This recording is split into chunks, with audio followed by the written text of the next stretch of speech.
irmão Carlos, por favor, ora aqui pela vida do irmão Márcio, que vai nos abençoar com sua rica e bendita palavra da parte do Senhor, para que a gente possa continuar nos alegrando. Amém? Graças a Deus, irmãos, assim oremos. Amado Deus e Pai, nós chegamos diante da Tua presença nesta tarde, para glorificar e exaltar o Teu nome, porque Tu estás nesse lugar. Te agradecemos pelos louvores ministrados nesse lugar, porque a Tua palavra diz que o Senhor habita no meio dos louvores do Teu povo. Agora eu continuo clamando, meu Deus, a Tua bondade, misericórdia e graça sobre a vida do Teu servo que vai ministrar a palavra nesta tarde. Usa o Senhor como usaste na terça-feira, usa como o Senhor tem usado em nossas reuniões, enchendo Ele do Teu Espírito, enchendo Ele da Tua presença, derramando sobre a sua vida uma porção de graça, de unção, de revelação, do pleno conhecimento da Tua verdade. E que assim como diz o salmista, abre a Tua boca que eu te encherei. Que no nome de Jesus como igreja nesta tarde, possamos ser edificados, exortados e abençoados no nome de Jesus. Que Ele possa diminuir e que o Senhor possa crescer, no nome de Jesus. Amém.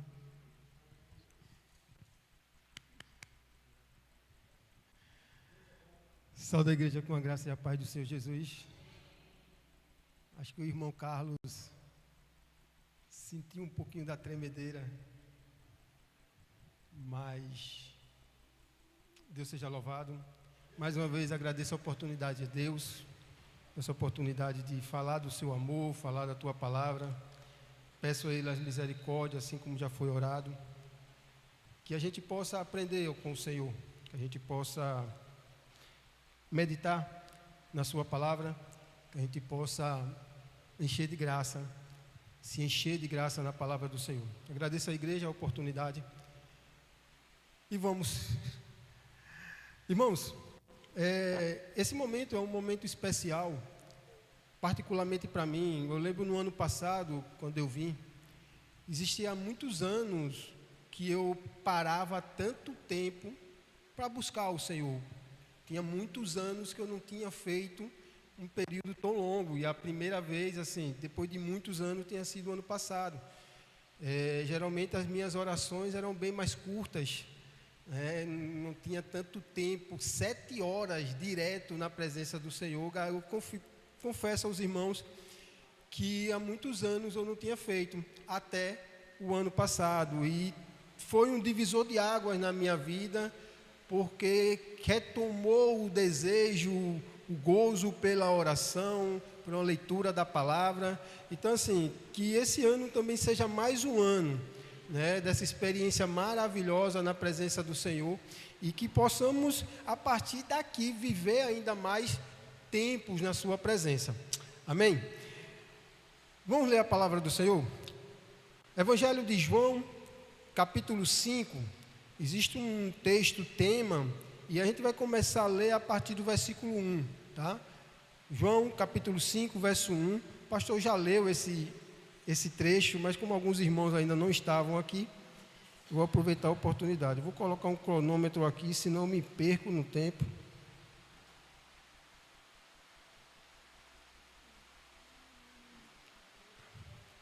Amém? Livro de João, capítulo 5, a partir do verso 1, diz assim a palavra do Senhor. Algum tempo mais tarde, Jesus subia a Jerusalém para assistir a uma festa dos judeus. Ora, existe em Jerusalém, próximo à Porta das Ovelhas, um tanque chamado em hebraico Betesda, o qual tem 5 pavilhões. Nestes, costumava ficar uma grande multidão de enfermos, cegos, coxos e paralíticos. Eles esperavam o movimento das águas. De tempo em tempo, um anjo descia e agitava a água. O primeiro que entrasse no tanque, depois do movimento da água, sarava de qualquer doença que tivesse. Estava ali um homem inválido, havia 38 anos.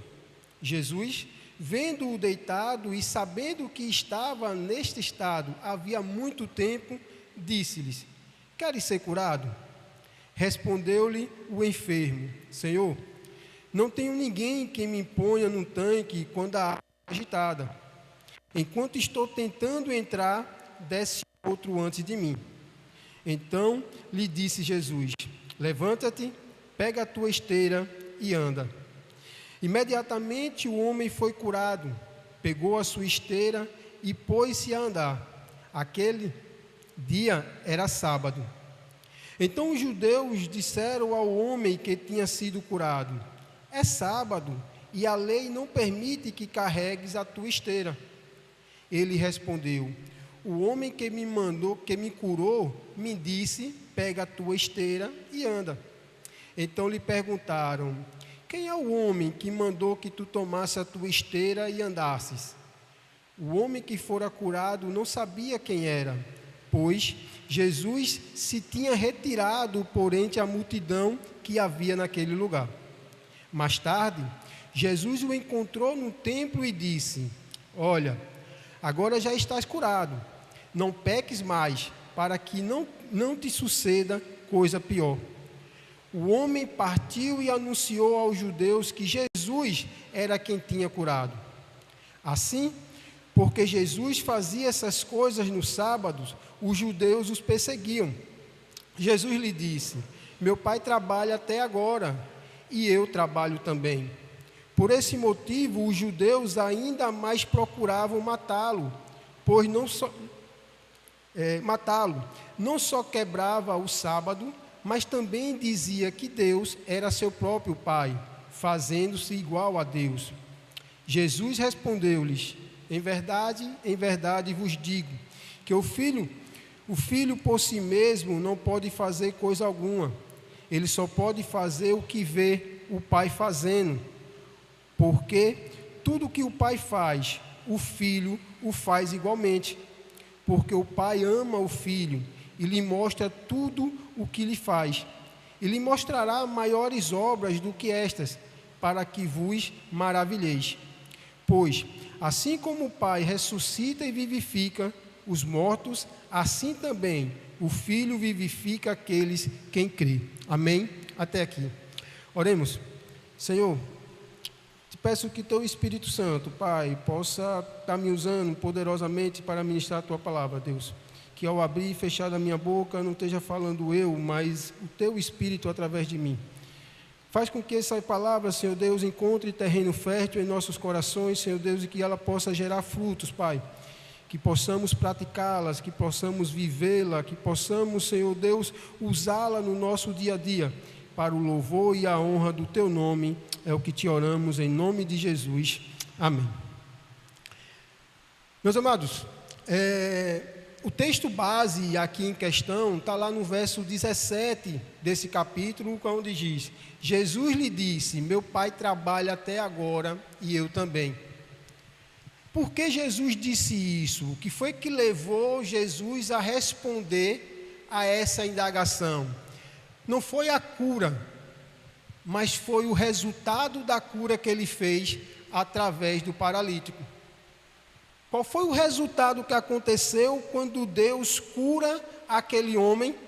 Aquele homem pega a tua cama e anda. E aí, por ser um dia de sábado, isso não era permitido. Nota que os religiosos, quando ele vai indagar o homem curado, ele não pergunta quem foi que te curou. Ele não está preocupado com a cura do homem. Qual é a preocupação dos religiosos? Por que você está levando essa cama? Por 2 vezes, as perguntas dos religiosos, dos judeus, foram a mesma. Se a gente observar no versículo 9, ele está dizendo, desse texto: imediatamente o homem foi curado, pegou a sua esteira, pôs-se a andar. Aquele dia era sábado. Então os judeus disseram ao homem que tinha sido curado: é sábado, e a lei não permite que carregue a tua cama, a tua esteira. Nota que a preocupação dos religiosos não era pela cura, mas por que você está levando esta cama? No verso 12, eles voltam a dizer a mesma coisa, e observa que a partir do 11, o homem já disse: eu fui curado. Ele respondeu: o homem que me curou, então eu estava enfermo, não estou mais, me disse: pega a tua esteira e anda. O que é que os religiosos perguntam? Então lhe perguntaram: quem é o homem que mandou que tomasse a tua cama e andasse. Meus amados, quando há um milagre de Jesus sobre a vida de uma pessoa, algumas coisas começam a tornar-se diferentes, algumas coisas começam a mudar, a ser diferente até aquela cura. Duas coisas. Primeiro, há o embate com o religioso, porque a partir dali há uma nova lei, há um novo mandamento. A partir de Jesus, aquele mandamento antigo, ele é modificado para o mandamento de Jesus. Então o que acontece? Os religiosos olham para suas, muitas vezes, doutrinas, olham muitas vezes para seus dogmas, olham muitas vezes para aquilo que afronta a sua denominação ou a sua forma de ver. E eu não estou falando que o sábado era ilegal, não, o sábado é bíblico, estava na Bíblia, os judeus entendiam isso, e o homem que foi curado também, ele sabia que era sábado. Mas em nenhum momento a religião olha para as pessoas, nesse caso aqui, olha mais para o nome, olha mais para a política, olha mais para a placa do que para as pessoas. E muitas vezes hoje não é diferente nos nossos dias. As religiões muitas vezes mais preocupadas com as placas, com os seus dogmas, do que propriamente dito. Será que meus filhos, será que meus membros estão sendo curados? Será que eles estão sendo restaurados? Será que estão sendo vidas transformadas através da palavra de Deus? Mas esses homens se preocuparam muito mais com as leis, com os seus dogmas, do que com o homem. Outra transformação que acontece é na vida de quem é curado. Onde é que esse homem estava? Estava num tanque chamado Betesda, onde vários enfermos estavam ali em busca de ser curados, onde várias pessoas estavam doentes. A partir do momento da cura, algo muda em mim, algo muda em você, então aquele ambiente já não me pertence. O que é que o homem faz? Pega a sua cama e sai daquele ambiente, porque aquele ambiente não me pertence mais. Assim é eu e você quando encontramos Jesus. É uma nova criatura. Devemos andar em novos ambientes, devemos andar em novidade de vida, devemos viver uma nova fase. Aquele local já não me pertence. Aquele espaço já não me pertence. Aquelas práticas já não me pertencem. Então, por que continuar no mesmo local? Por que continuar vivendo da mesma forma? Por que continuar praticando as mesmas coisas, se a partir dali você já não faz mais parte daquele espaço? O milagre, quando acontece na minha e na sua vida, o encontro com Jesus, quando acontece na minha e na sua vida, ele precisa ter transformação, ele precisa ter mudança. E esse homem, ele mudou. Ele sai do tanque de Betesda porque não pertencia mais a ele, aquele lugar não pertencia mais a ele, e ele é levado, ele vai para outro lugar. Meu amado, quando Jesus ele é contestado, quando Jesus ele é interrogado, quando Jesus ele é provocado pelos judeus, a gente sabe que é por tudo que Jesus fazia no sábado. E aí os judeus perguntam para Jesus, interrogam Jesus: por que você faz isso? Por que você pratica no sábado? Por que você trabalha no sábado? Por que você cura? Por que você manda as pessoas levarem a cama? Por que você não faz igual aos outros? E aí é quando Jesus responde e diz isso: meu Pai trabalha até agora e eu trabalho também. O interessante é que quando Jesus vai responder a respeito disso aí, qual é a referência que Jesus toma? Deus. O que é que Jesus toma como exemplo? Deus. Por que eu estou fazendo isso? Por que eu estou trabalhando? Porque meu Pai também trabalha. Por que eu não estou fazendo igual a maioria? Porque meu Pai ainda trabalha. E aí eu gostaria de você poder ler um pouquinho por que Jesus usa Deus como referência. Porque Jesus traz a figura de Deus como seu Pai, que é o seu Pai, e a gente já conhece essa história de Jesus como Filho de Deus. Mas olha o que ele diz a partir do verso 19 desse texto. Olha a referência que Jesus faz a Deus. Jesus respondendo aos judeus, ele vai dizer, Jesus respondeu-lhes, em verdade vos digo que o Filho por si mesmo não pode fazer coisa alguma, ele só pode fazer o que vê o Pai fazendo, porque tudo que o Pai faz, o Filho o faz igualmente, porque o Pai ama o Filho e lhe mostra tudo o que faz, e lhe mostrará maiores obras do que estas, para que vos maravilheis. Pois assim como o Pai ressuscita e vivifica os mortos, assim também o Filho vivifica aqueles a quem Ele quer. Nota que por que Jesus faz? Porque Jesus vê Deus fazendo. Porque Jesus viu Deus fazendo. Porque Jesus tem Deus como a sua referência, tem Deus como o seu exemplo, Ele tem Deus como o seu espelho. Por quê? Porque durante toda a história, e aí a gente vai contar de Gênesis para cá, porque é até aí onde a gente conhece. De Gênesis para cá, Deus tem preparado Jesus para esse momento. Deus tem treinado Jesus para esse momento. Deus tem aconselhado Jesus para esse momento. Deus tem preparado Jesus para esse momento. É como todo líder, é como todo pai que cuida do seu filho, prepara o seu filho para ser um futuro sucessor, ou passar a erger dali para frente. E aí, Márcio, quando foi isso? Em toda a nossa história, meu irmão. Lembra do Gênesis, lá na criação do mundo? Façamos nós o homem. Jesus estava lá na hora que Deus cria todo um homem. Na hora que Abraão vai sacrificar o filho, Jesus estava lá quando Deus dá o exemplo do cordeiro. Quando Noé prepara a arca, Jesus está lá observando, olhando que durante 150 anos Noé pregou e ninguém se converteu.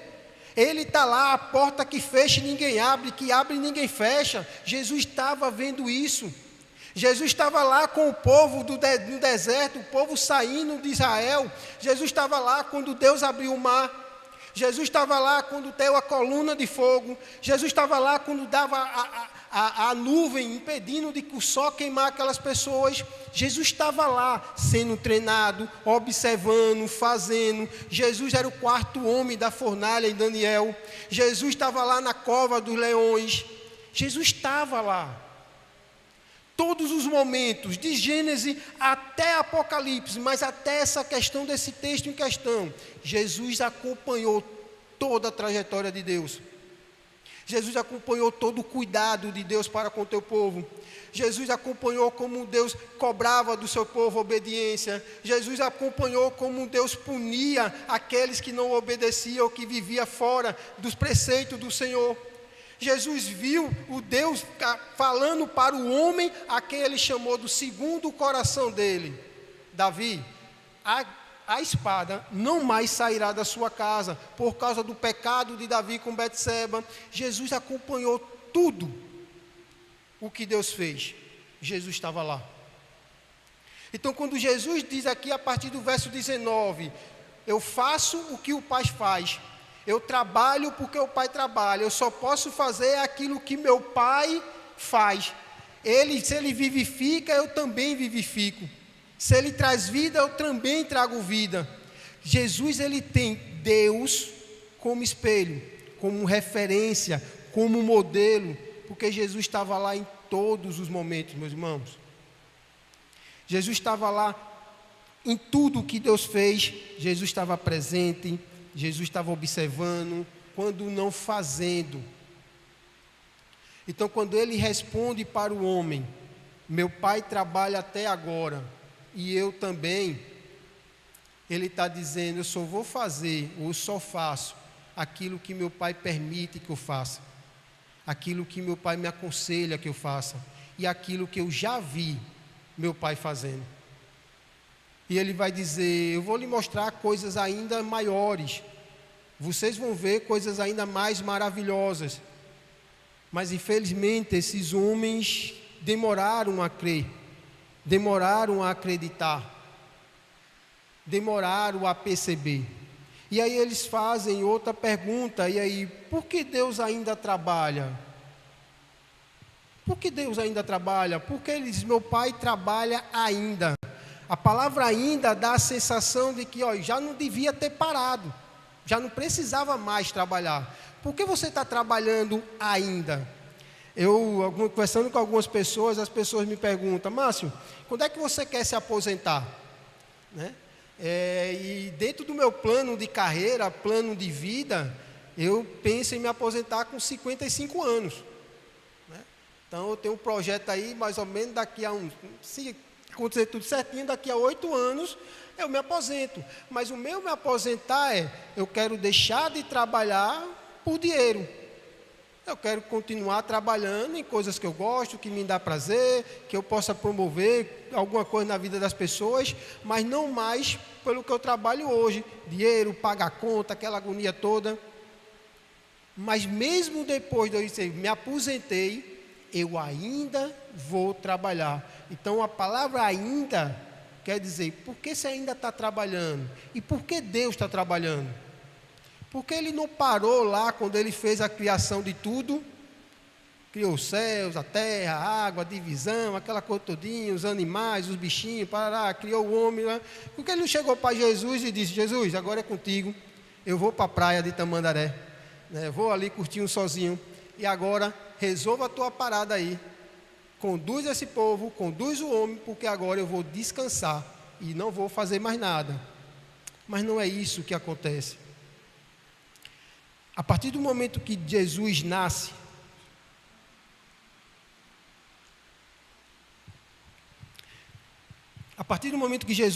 nesse plano terreno, aqui na terra, Deus ele passa a acompanhar Jesus. Deus ele passa a estar perto de Jesus, e Jesus o busca a todos os momentos.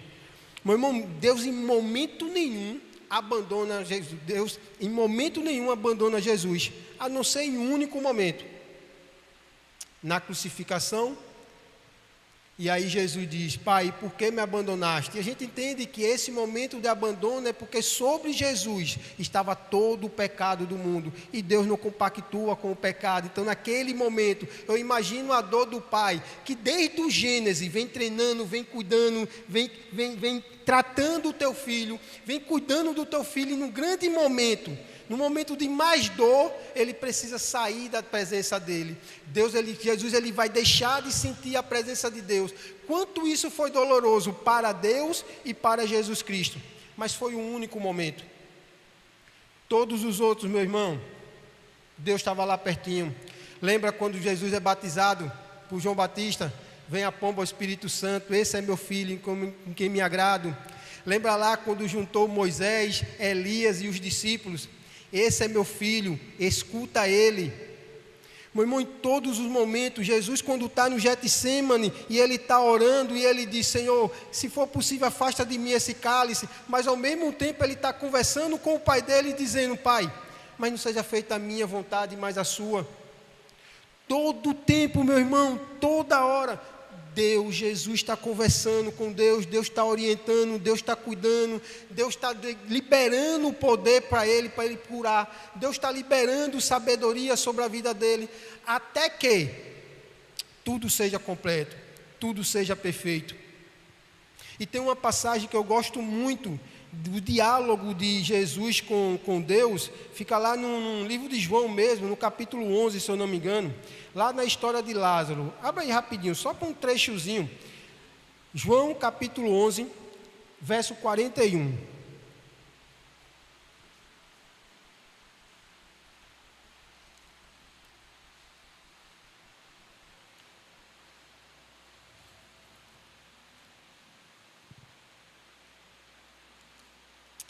Evangelho de João, capítulo 11, verso 41.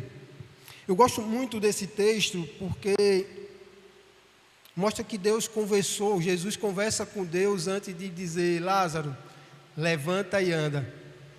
E a simplicidade e a forma com que ele fala, eu acho perfeito. 41 vai dizer, tiraram então a pedra, e Jesus, levantando os olhos para o céu, disse, Pai, graças te dou, porque me ouviste. Deus já tinha conversado Jesus já tinha conversado com Deus a respeito de Lázaro. Jesus já tinha pedido, já estava conversando, ele sabia o que ia fazer, o que ia acontecer. E no 42 ele disse: eu sei que sempre me ouves, mas eu disse isso por causa da multidão que me rodeia, para que creiam que tu me enviaste. Ele externa apenas para que a multidão saiba que foi ele quem enviou a Jesus Cristo. Mas na intimidade,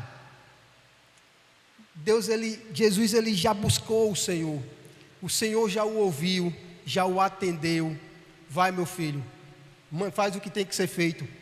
Então assim, em nenhum momento Deus parou de trabalhar. Por isso que ele fala: eu trabalho porque meu pai ainda está trabalhando. Ele ainda está cuidando do teu povo. Ele ainda está me usando para levar o povo até uma Getsemane, até a terra prometida, que é o Israel celestial. Ele ainda cuida, ele ainda está liberando o poder para curar. Então, meu irmão, em todo momento, por que eu estou trabalhando? Porque meu pai ainda trabalha, Deus ainda está trabalhando, Deus ainda está fazendo, Deus ainda está agindo.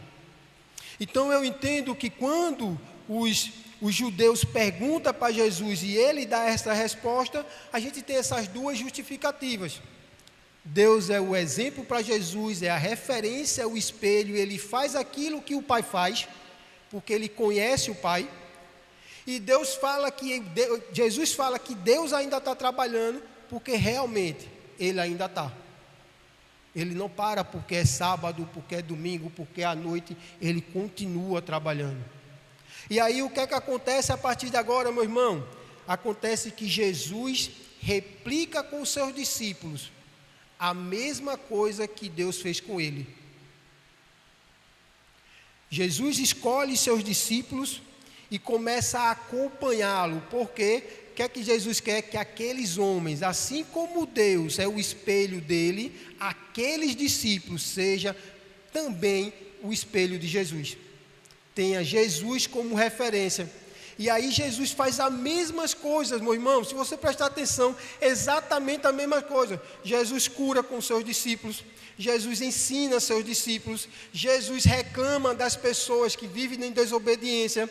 Jesus faz milagre. Jesus anda sobre as águas. Jesus faz pescas maravilhosas. Então Jesus está preparando os seus discípulos para fazer trabalhar assim como Deus preparou Jesus.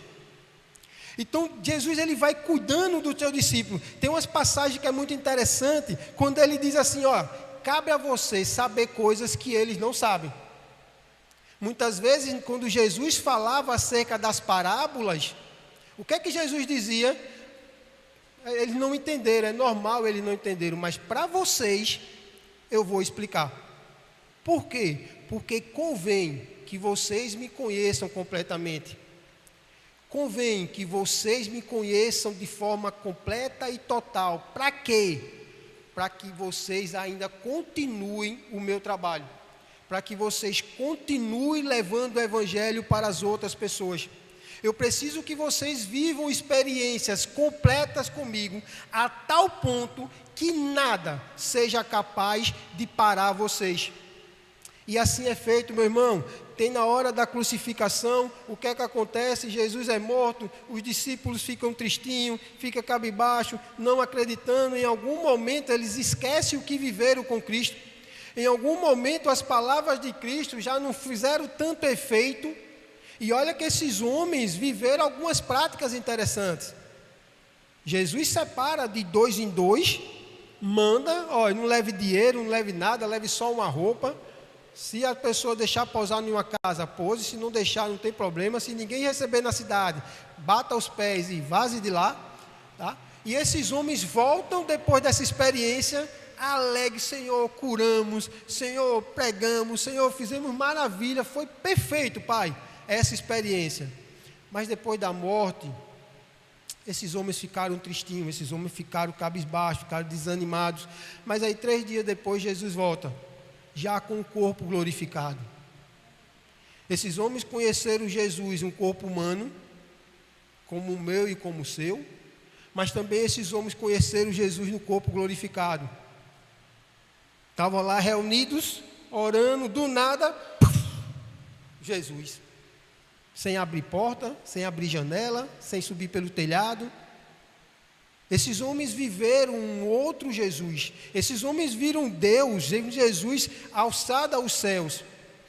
Os seus olhos viram isso. Essas experiências que eles viveram após a ressurreição de Cristo têm um peso tremendo na vida deles. E é completada com a chegada do Espírito Santo. A tal ponto que aquele homem que o negou, nunca mais o negaria. Lembra de Pedro? Pedro, antes que o galo cante, 3 vezes tu me negarás. Jesus morre, ressuscita, se encontra com Pedro na praia e diz: Pedro, tu me amas? Ele diz: Senhor, eu te amo. Eu entendo esse texto que ele vai perguntar 3 vezes, da mesma forma que Pedro negou 3 vezes. E aí Pedro diz: Senhor, na última pergunta, Senhor, tu sabe todas as coisas, tu me conhece e você sabe que eu te amo. Meu irmão, mais nunca Pedro negou a Cristo. Não teve espada, não teve prisão, não teve açoite, não teve nada que fizesse Pedro negar Jesus. Tanto que Pedro é morto, crucificado de cabeça para baixo.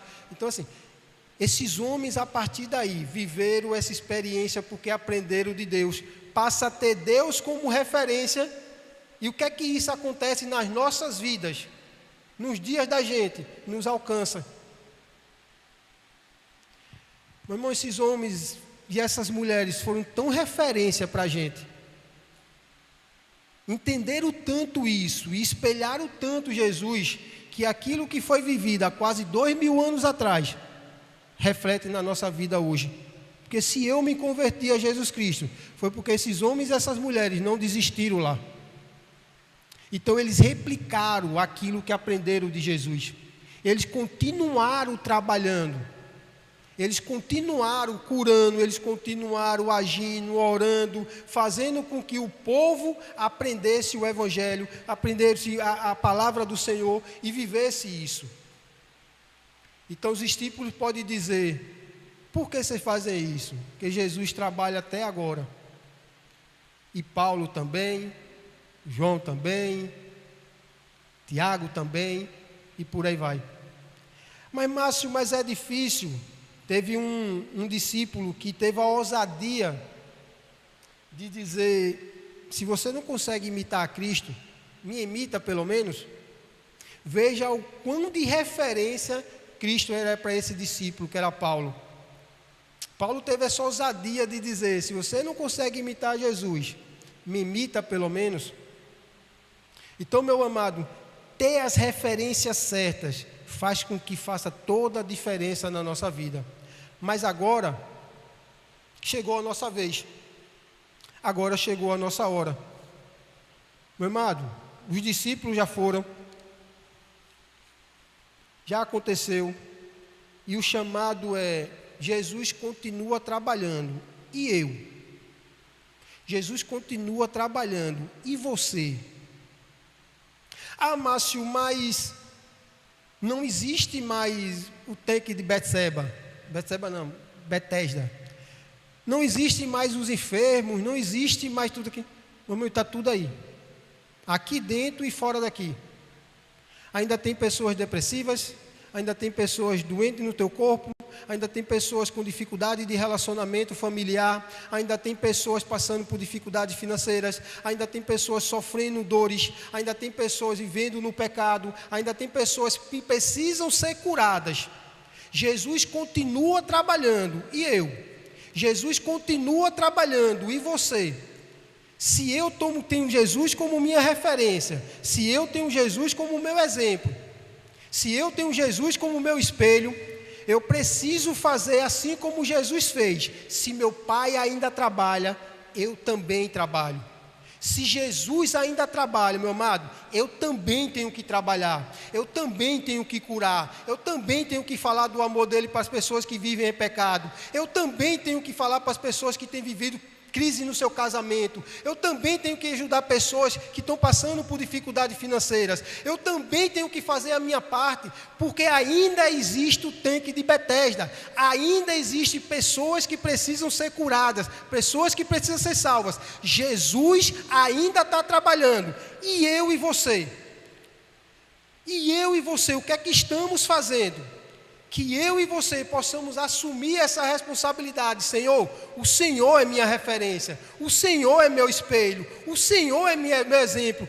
Eu não vivi esses dias de Jesus, eu não vi Ele andando sobre as águas, eu não vi Ele curando esse paralítico, eu não vi Ele curando o cego, mas o Espírito Santo me traz a mesma experiência, a mesma força de quem viu, porque Ele já disse para Tomé: Tomé, porque você vê, você crê.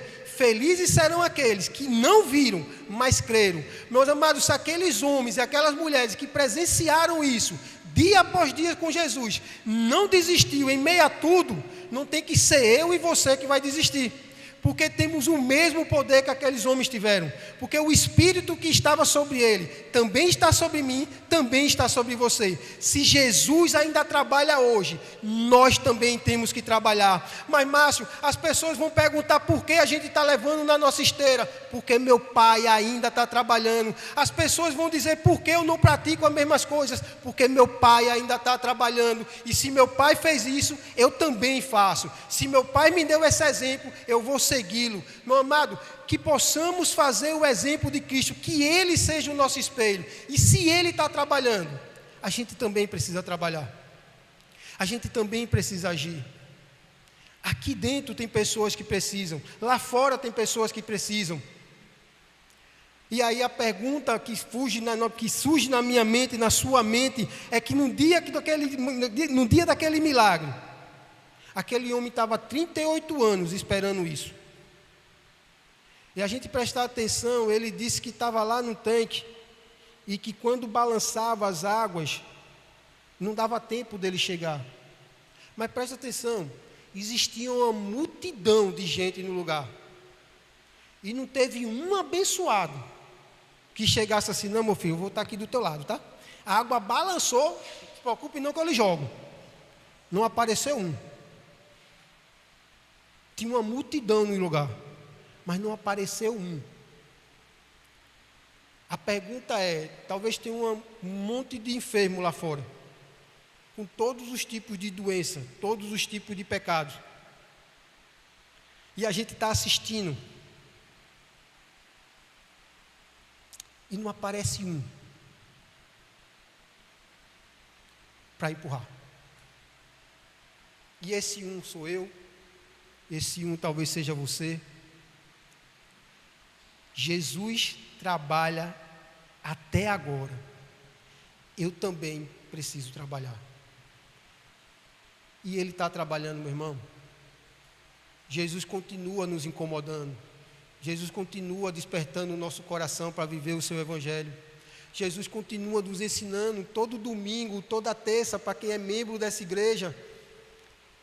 Nos encontros das mulheres, nos encontros dos homens, Jesus está nos ensinando, Jesus está mostrando como é que a gente deve viver, como é que a gente deve se comportar, como é que ele mostra sempre, Ele mostra em sua casa, no seu relacionamento pessoal com Deus, Ele te mostra, Ele te ensina, a palavra dEle está à nossa disposição, Ele continua trabalhando, Ele ainda continua, o Espírito Santo continua se movendo dentro da gente, Ele continua trabalhando. Então é importante, meu irmão, que eu e você trabalhemos também. Acho que foi a irmã Betânia que falou aqui mais cedo, mas eu não sei falar, eu não sei louvar, eu não sei isso, eu não sei aquilo. Isso é desculpa para quem não quer empurrar. Porque eu tenho certeza absoluta, Ele me deu algum dom e algum talento para usar. Meu amigo, em alguma área da minha vida, em alguma parte da minha vida eu posso ser útil na vida de alguém. Tem alguma coisa que eu tenho que eu possa ajudar alguém. Não temos desculpa. Deus colocou coisas na minha vida que eu tenho certeza absoluta. Não foi apenas para eu me banjar ou dizer que eu sou isso ou coisa. Eu preciso utilizar os talentos, os dons que Deus me deu, e aqueles mesmo que não seja nem dom, Mas pelo menos uma coisa eu sei que todo mundo tem: a graça e o Espírito de Deus. Porque se Ele te alcançou, se Ele me alcançou, meu irmão, a gente precisa obedecer a Ele. Vai e prega o Evangelho a toda criatura. Porque eu serei contigo até o fim dos tempos. Jesus trabalha até hoje. Meu Pai trabalha até agora. E que eu e você trabalhemos também. Amém? Vamos orar? Senhor Deus maravilhoso, Pai, aquilo que colocasse no meu coração, Senhor Deus, foi o que eu distribuí para a Tua igreja, Pai. Pai, nos ajuda a trabalhar para Ti, Deus, sabendo que o trabalhar para o Senhor não é em vão, Pai. A Tua palavra já nos garante isso. Senhor, nos desperta, Senhor Deus, a não ser apenas observadores, Senhor Deus, das coisas ruins que acontecem no mundo, mas que possamos ser transformadores, Pai. Que possamos, Senhor Deus, pegar o Senhor como referência, mas não apenas para dizermos que somos cristãos porque acreditamos em Cristo, mas pegarmos o Senhor como referência para praticar o que o Senhor praticou. Fazer o que o Senhor fez, porque somos teu filho, e a tua palavra diz que o Senhor faz, a gente também faz. O Senhor disse que nós faremos coisas talvez até maiores do que o Senhor fez. Nos ajuda, Senhor Deus, a sair da inércia e começar a trabalharmos para o teu reino, trabalharmos para a vida do nosso próximo, ajudá-los de alguma forma, porque temos em nós, Senhor Deus, capacidades e somos cheios do Espírito Santo para fazer isso, Pai. Nos ajuda, Senhor Deus. Nos ajuda a praticar a Tua palavra, a viver Sua palavra, não apenas nos engordarmos, Senhor Deus, de sabedoria humana, mas não praticarmos, Pai. O Senhor já nos disse: aquele que ouve as minhas palavras e as pratica, são como homens sábios que edificam a casa sobre a rocha. Pai, que possamos praticar a Tua palavra, é o que eu te oro e te peço em nome de Jesus, amém. Eu agradeço a oportunidade, em nome de Jesus.